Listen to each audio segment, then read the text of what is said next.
వాసుపల్లి గణేష్ కుమార్ మీద సొంత పార్టీ వాళ్ళే రకరకాలైన ఆరోపణలు చేస్తున్నారు. సో ఈ సొంత పార్టీ వాళ్ళు రకరకాల ఆరోపణలు చేయడం అది మంచి విషయం అయినప్పటికీ కూడా అది ఒక పబ్లిక్ సంబంధించిన ఇష్యూ మీద అయితే వాళ్ళు చేసిన ఒక అర్థం ఉంటుందో, లేకపోతే ప్రజలకు సంబంధించినటువంటి అంశాల మీద ఏదైనా ఎలిగేషన్ చేసిన ఒక అర్థం ఉంటుందో, లేకపోతే ప్రజల రైట్స్ కోసం వాళ్ళు వాసుపల్లి గణేష్ కుమార్ ద్వారా వాళ్ళు ఎంత లాస్ అవుతున్నారా అనే దాని మీద కూడా ఫైట్ చేస్తే ఒక అర్థం ఉంటుందో, కేవలం రాజకీయ ఉద్దేశంతోనే అలా చేయడం మంచి విషయం కాదు. సో దీన్ని మేము చాలాసార్లు ఖండించాలి, ఈ విధ రూపంలో చర్చించడం జరిగింది మా సంఘాల ద్వారాన. ముఖ్యమైన విషయం ఏంటంటే వాసుపల్లి గణేష్ కుమార్ విషయంలో అయితే ఆయన ఎమ్మెల్యేగా ఉన్నప్పుడు అనేకమైన సంక్షేమ కార్యక్రమాలు ఈ దక్షిణ నియోజకవర్గంలో కూడా చేపట్టడం జరిగింది. అలాగే ప్రభుత్వం చేపట్టినటువంటి పథకాలు అమ్మఒడి గాను, సంయుక్త గాను, తర్వాత ఎడ్యుకేషన్ సంబంధించిన అంశాలు కానీ, ఫిషరీస్ సంబంధించినవంటూ ఏ ఫండింగ్స్ ఉన్నాయి సబ్జెక్ట్ గాను, వేటలో ఎవరైనా చనిపోయినా సరే ప్రభుత్వం ఏదైతే రైట్స్ ఇచ్చిందో అన్నిటి మీద కూడా ఆయిల్ సబ్జెక్ట్ విషయంలో కూడా ఆయన అనేక సార్లు కూడా చర్చించడం జరిగింది.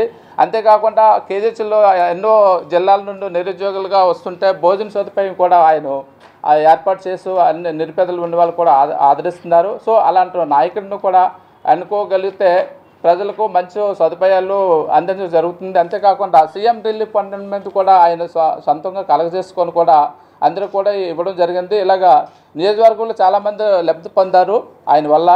తర్వాత అంతేకాకుండా ఇప్పుడు మెడికల్ క్యాంపులు గాను, తర్వాత వీక్లీలో 2 times క్యాంపులు నిర్వహించి ఆ వార్డులో కుల మత భేద ప్రాంతం లేకుండా అన్ని వర్గాల వరకు కూడా సమానంగా ఆయన సేవలు అందిస్తున్నారు. సో ఇదేంటి రాజకీయ దురుద్దేశంతో ప్రవర్తించుకుంటా మంచి మానవత్వంతో ఆలోచించినట్లయితే ఆయన మంచి నాయకుడిగా మేము ఉద్దేశించి మాట్లాడవలసి ఉంటుంది. అదే మీడియా కవరేజ్ వాళ్ళు మీరు అనేక విధాలుగా చాలా ఉదాహరణలు చూస్తుంటారు. సో ఈ విషయాలు కూడా మీరు చర్చించవలసి కోరుతున్నాను. భార్గవ రెడ్డి అని చెప్పేసి భార్గవ స్టూడియో అనమాట.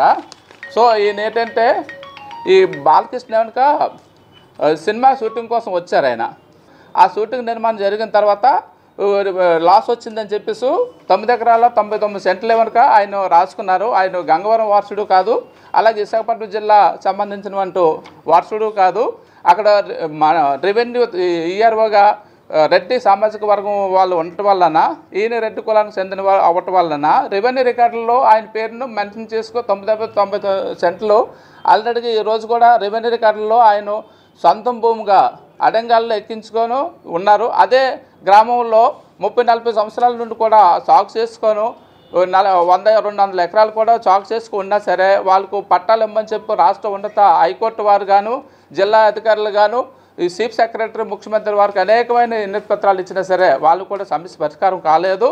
వాసుపల్లి గణేష్ కుమార్కు మరి ఒకసారి వైసీపీ ప్రభుత్వం నుండి ఎమ్మెల్యే సీట్ ఇవ్వాలని చెప్పి మా సంఘం ద్వారా మేము కోరుతున్నాం సార్.